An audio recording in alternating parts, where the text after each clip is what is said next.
I'm giving you, a defective person who can't even have kids, a chance to gain parenting experience. Be grateful. My husband said astonishingly, walking out of the house cheerfully with Ashley. I sat there, disappointed in my husband who prioritized Ashley over me, his wife, listening to the sound of Ashley's kids wreaking havoc inside our home. Despite my husband's persistent preference for his ex-girlfriend, I had hoped and endured, believing he would eventually understand. But I had reached my limit and decided to contact someone. My name is Katie, 31 years old. I met my husband, Jack, through a matchmaking party and we've been married for 3 years. Working from home, I rarely had opportunities to meet new people and felt the pressure as my friends got married one after the other. Being an only child, I was also eager to give my parents grandchildren. That's why I chose to go to the party, where I met Jack, who shared my values. We married shortly after dating as he, too, felt the pressure of being unmarried. We had no problem staying together, so we got married soon after we met. I thought it was a good decision at the time. However, our inability to conceive soon became a source of distress. 2 years passed without a child, and Jack grew discontent, blaming me for our infertility. Yet, medical tests showed no issues on my part. Despite his harsh words, the test results gave me hope that together, we could overcome this. But Jack refused to visit the clinic with me, blaming me alone. Hey, don't you want a baby? Let's get checked together. I suggested even undergoing fertility treatments in my eagerness for a child. However, when it comes to children, I absolutely need his cooperation. I kept pleading with Jack to take this seriously. Why should I go to a clinic? It's your fault, you infertile woman. But my husband just made fun of me and refused to cooperate. And blaming me for our childlessness. Until now, even if my husband complained, I had hoped he was just anxious about not having kids. But his lack of understanding shocked me. Nonetheless, I continued to try to persuade him. I believed that someday he would understand one day. Then, Jack was transferred, and we moved in April. He wanted to live in his hometown, and since I could work from anywhere, I didn't object. Our new rented house, larger than the last. It allowed me a dedicated workspace, which delighted me.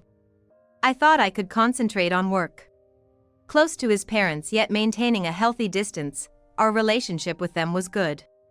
The place seemed more comfortable than I expected, so the new environment seemed promising. After organizing our belongings, we went shopping to get accustomed to our new life. As Jack showed me around, we walked around the store. I noticed some kids, likely siblings. They were running around the store so fast that I thought it was dangerous, but I was able to finish my shopping without incident. Exiting the store, I heard a woman calling Jack's name. She was pushing a stroller, a stranger to me, but Jack greeted her with a joyous smile. Ashley? It's been so long. Since high school. How've you been? I was surprised because my husband was so friendly.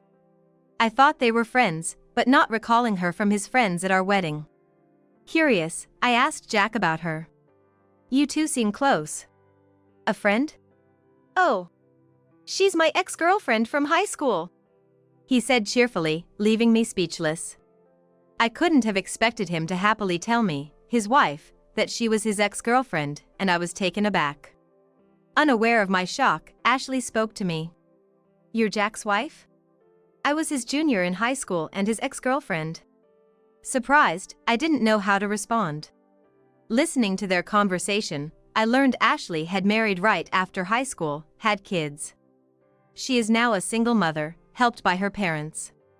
It's really busy with 5 kids, she said, emphasizing her struggles. The children running around in the store were hers, I realized in astonishment. I thought she seemed like an insane person, but when she said that she had 5 children, I was surprised and looked at her. Ashley, with her heavy makeup and flashy, revealing clothes, didn't look like a mom at all, especially not one who just had kids. She still maintained her figure, which I had to admit was impressive. Hearing this, I realized she could mention her past with Jack so casually because it was just a memory for her. Then Jack said something outrageous. That's tough. "Hey, we don't have kids and you're always welcome to come over and relax at our house." "Really? That'd be a huge help with all my kids." Unbelievably, Jack suggested our home as a makeshift daycare. And Ashley seemed all too eager to take advantage, so I immediately objected. "What? Look, I work from home, so that's not gonna work." I was irritated by Jack's casual attitude and Ashley's presumptuousness. Despite my cold response, Jack chastised me. "Ashley's got it tough, you know? Looking after her kids would be a good deed. Plus, it's like practice for us, ain't it?" Ashley had been left by her husband, struggling alone. For some reason, Jack was all too eager to help her. It made me angry, considering his lack of support in our fertility journey. "That's why I don't have time for this. If you want to look after kids, do it yourself." Why should I, a complete stranger to her, sacrifice my time? Especially for someone as imposing as Ashley. "You don't have to be so harsh. That's mean." Contrary to my natural objection, Ashley played the victim, tears in her eyes. "What's with you, Katie? Ashley's doing her best alone, and you won't even help?" Seeing Ashley like that, Jack scolded me, comforting her. Seeing this, I feared our new life, which I had been looking forward to, would become a nightmare. And true to form, Ashley started bringing her kids over without any hesitation. At first, I refused to let them in, turning them away at the doorstep. But the kids caused trouble outside, disturbing the neighbors. Apparently, Ashley hardly disciplined them, leaving them to run wild like animals. I managed to keep them out, knowing they'd wreak havoc inside. Yet, Jack, having heard from Ashley, blamed me for not letting them in, leading to a fight. "I don't want strangers in the house. They'll just make a mess." Don't be so narrow-minded. That's just mean. Plus, wouldn't it be good for you to get some practice with kids? Ashley's kids ranged from a third grader to a newborn. Jack argued that taking care of them would be good practice for when we have our own, despite my protests. No matter how much I said I didn't like it, my husband didn't understand, no matter how much I explained to him, and in the end, he gave the duplicate key to her. When I discovered her entering our home uninvited, I trembled with fear. As he even gave Ashley the key, we had a huge fight. Despite my efforts, the kids turned the rest of the house upside down while I protected my workspace. They ignored my warnings, running around and knocking things over. Ashley, ever imposing, demanded soft drinks and snacks, and even dinner when Jack came home. It was impossible to prepare meals for so many on short notice. Of course, I refused, but Jack sided with her, forcing me to make arrangements. Ashley didn't contribute to the additional food costs. When I mentioned it to Jack, he just said to cover it ourselves. "Ashley's struggling with 5 kids. Don't be stingy. We don't have kids, so it shouldn't be a problem for us." His lack of concern for our finances frustrated me. "This is our money. If you're so concerned, Jack, why don't you cover everything?" When I suggested Jack pay all Ashley-related expenses, he argued that as his wife, I should help. This led to constant fighting because of Ashley. Moreover, I heard that Ashley's parents were working to support their grandchildren, so she wasn't as desperate as she let on. She showed little interest in her kids, barely responding when they talked to her. She focused on herself and neglected them. It was probably why her kids were not disciplined and so unruly. The eldest, not even 10, seemed to take care of the younger ones. It was annoying though, I felt sorry for the kids. But I had my own life to lead.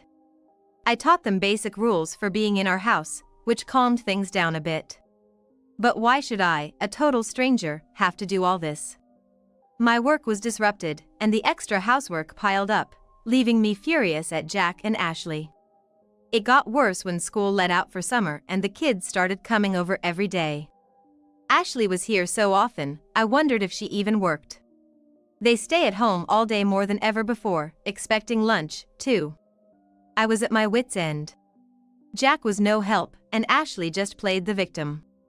It seemed impossible to resolve anything through discussion. I didn't know what to do, so I started to worry. Then one day, Ashley came over again, expecting me to take care of her kids. I'm going on a trip for 3 days from today. Please look after my kids, she announced cheerily, carrying her suitcase.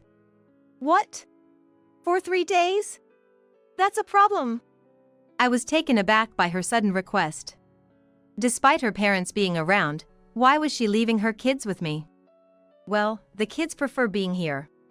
And while you're at it, please help them with their summer homework and make some memories, she said, completely disregarding my feelings.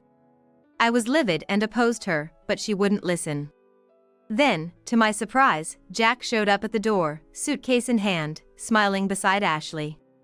I was confused, as Jack hadn't mentioned any travel plans. Then he dropped a bombshell. Well, I'm off on a trip with Ashley. The kids are your responsibility. What? What do you mean? I was dumbfounded by his announcement. When I confronted him, he arrogantly retorted. I'm giving you, a defective who can't even have kids, a chance to gain parenting experience. Be grateful. He seemed to think he was doing this for my benefit. He was basking in his self-righteousness. Then they left, suitcases in hand, leaving me in shock. I quickly contacted Jack, insisting it was impossible and asking why he was traveling. He explained it was to give Ashley, abandoned by her husband. As she was raising 5 kids alone, he suggested a break at a luxury resort. I had never been taken on a trip by Jack, nor had I been pampered like that. I was speechless with rage. But the sound of the kids wreaking havoc snapped me back to reality. I couldn't survive 3 days like this. My trust and hope in Jack were completely gone. I had to seek help, so I reached out to someone. 3 days later, around noon, Jack and Ashley returned, looking happy. But their smiles faded upon seeing me. Welcome back. Did you enjoy your trip? I asked cheerfully, contrary to their expectation of a worn-out me. Yeah, it was great. But where are the kids? They're quiet. Sleeping? Ashley was flustered, surprised by the absence of the usually noisy kids. No, they're awake. Hey! Your mom's back from her trip. When I called them, they came to the entrance, calm and quiet, a stark contrast to their previous wild behavior. Ashley was shocked at their transformation into well-behaved children. She was distraught and couldn't believe the change in the children's behavior. Because they used polite language and learned manners. Katie, thank you so much for everything. Come on, Mom, make sure to thank her properly. After being told by her kids to apologize for their past behavior, Ashley became almost hysterical. Why have my kids changed like this? What did you do? She was upset by the change in her children, who had always been obedient and never defied her before. As she ranted, Jack and Ashley noticed someone emerging from behind the kids and turned pale. Why are my brother and sister here? Jack, never expecting family involvement, asked tremblingly, like a child caught misbehaving. What are you doing not protecting your family? I heard about the situation from Katie and came to help. You're her husband and not helping your wife? My brother-in-law and sister-in-law looked at Jack with a mix of disdain and anger. When Jack and Ashley left for their trip, I realized I couldn't handle all 5 kids alone, so I asked my sister-in-law for help. Knowing she was a childcare worker, I explained the situation and begged for her assistance. She, angered by Jack's actions, immediately came over to support me. Moreover, she informed my brother-in-law, who also came to help as he was off work. He's a middle school teacher and former athlete, so he's physically strong. It made the kids ecstatic to play with him. Both being experienced with children due to their jobs, they redisciplined the kids in 3 days, turning them into polite and well-mannered children. After hearing my story, they assured me they were on my side and ready to help, comforting me with smiles. I wished I had asked them for help sooner. Why are you relying on my brother and sister? What are you doing? What have you done to my kids? Both Jack and Ashley tried to blame me, but they were silenced by disapproving stares from my brother-in-law, sister-in-law, and even the kids. Jack, having always felt inferior to his more accomplished elder siblings, was visibly uneasy. My sister-in-law scolded him. "You're married and yet you're prioritizing an ex-girlfriend? And she cheated on you in high school, remember?" She knew Ashley from high school and disliked her for being a gossip and flattering boys. I was shocked to learn that Ashley's infidelity was the reason for their breakup. I'd thought they parted amicably or just drifted apart. I never expected that my husband would be on the side of the person who cheated on him. "As a man, I can't believe what you're doing," my brother-in-law added, further shrinking Jack. Frustrated, I handed Jack the contact number of a lawyer. "I can't do this anymore. Let's get divorced right away." "Divorce? Why?" Jack was shocked, not expecting this, and his reaction only fueled my anger. "Did you think I didn't know anything?" I showed him the evidence of his affair with Ashley. While they were on the trip, I searched Jack's belongings and computer. I'd suspected infidelity due to his favoritism towards Ashley, but never had proof until now. Therefore, when I took this opportunity to thoroughly investigate my husband's luggage and computer, I was able to easily find evidence of his affair. I found clear evidence, including their trip reservation details left on his computer. I even went to the resort they were staying at and photographed them in the act. I wore a hat and mask, and Jack, oblivious to my presence, was enjoying himself with Ashley, mocking me. It was clear he saw me as nothing more than a convenient housekeeper and source of money. I was filled with anger and sadness, wondering what all the time spent with Jack meant. As I laid out the evidence of his cheating, Jack gradually lost his ability to argue back. Realizing the proof of his infidelity and the cold stares from everyone but Ashley, he resignedly agreed a divorce. Ashley, sensing she was at a disadvantage, perhaps wanting to escape a space with her disliked sister-in-law, urged Jack to leave. "Let's get out of this family," Jack replied, trying to sound tough. "Yeah, I don't need Katie anyway." As they attempted to flee with the kids, but they were unable to do so. Ashley's parents appeared at the door. "What? Why are you two here?" Ashley was surprised, and the kids joyfully ran to their grandparents. Ashley's parents looked tired but angry at her. I had found their contact information while searching for evidence of the affair and had informed them of Ashley's actions and the trip with my husband. They apologized and agreed to help me. "You cheated again. You were divorced because of you, haven't you learned?" Ashley's mother slapped her in the face. Ashley's father, amidst the chaos, was guiding the children outside, shielding them from the situation. "What? An affair and divorce?" Jack looked at Ashley, confused. Although Ashley had claimed her divorce was her husband's fault, the truth was different. Ashley had been unfaithful, and it turned out she had another child, making a total of 6. The oldest was from her marriage, so her ex-husband took custody, but the fathers of the other children were unknown. After the divorce, Ashley, with nowhere else to go, moved back in with her parents. Despite starting work to support their grandchildren, Ashley hadn't changed her ways. She continued to neglect her job, leading a frivolous life, resulting in more children. Occasionally, her simultaneous relationships with multiple partners led to complicated situations, burdening her parents. Frustrated, her parents were already quite stern with her, and Ashley, tired of their scolding, ended up imposing on me at my house. "What? You've been seeing other people besides me? And the youngest isn't mine?" Jack, apparently unaware of this, was shocked. The interaction between Jack and Ashley on his computer had started with a message from Ashley a year ago, seeking help. She was abandoned by her husband and is living a difficult life. She portrayed herself as a victim, abandoned by her husband and struggling. I never understood what Jack saw in Ashley, but her acting skills were certainly persuasive. Deceived by her act and the allure of an old flame, Jack eagerly replied and even made arrangements to meet her. This had happened about 8 months ago, when Jack told me he was going away on a business trip. Later, when Ashley claimed her youngest child was Jack's, he became even more supportive of her. Jack's transfer appeared to be influenced by Ashley's proximity and his desire to be near his supposed child. With no children between us, Jack seemed willing to defend Ashley to be with his own child. However, the timing of Jack's encounter with Ashley and the child's birth did not match. The period between their meeting and the pregnancy was too short for the child to be Jack's. If Jack had taken pregnancy and child-rearing seriously, he would have realized this sooner.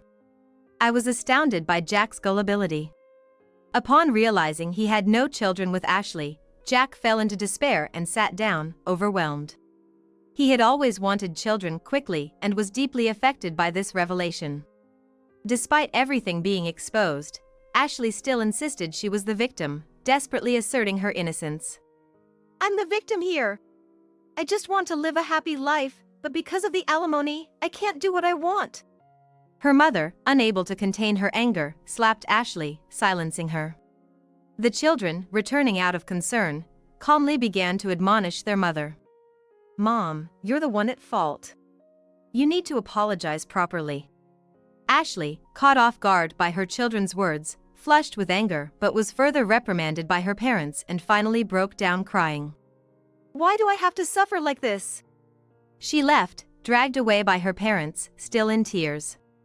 The children, full of energy, thanked us for taking care of them and returned home. I was moved by their transformation and admired their growth. Waving goodbye to the well-mannered children, I smiled. My crying husband was taken back to his parents' home by my brother-in-law and sister-in-law. Despite his resistance, my brother-in-law easily subdued and escorted him away. I was grateful to them for their reliable support. Afterward, I successfully completed the divorce. Jack, realizing he had been deceived, began pleading for reconciliation, but I refused. His pleas of changing his ways were too late. I knew his affair had affected his company reputation, leading to a lower salary. Why should I be with someone who only saw me as a convenient woman? I informed my brother-in-law and sister-in-law about Jack's attempts to reconcile, and they assured me they would handle it. After that, I never received another email from Jack, giving me peace of mind. Once the divorce was finalized, I moved to a new place and now enjoy a peaceful life on my own. Previously, my life was disturbed by my indifferent husband and Ashley, along with their unruly children. Now, I relish the comfort of living alone. I have time to reflect on my rushed marriage. I had feared that leaving Jack would leave me without options, enduring his terrible behavior rather than considering divorce. Looking back, I regret not divorcing sooner to avoid wasting time. If I ever decide to remarry, I'll take my time to find someone truly compatible.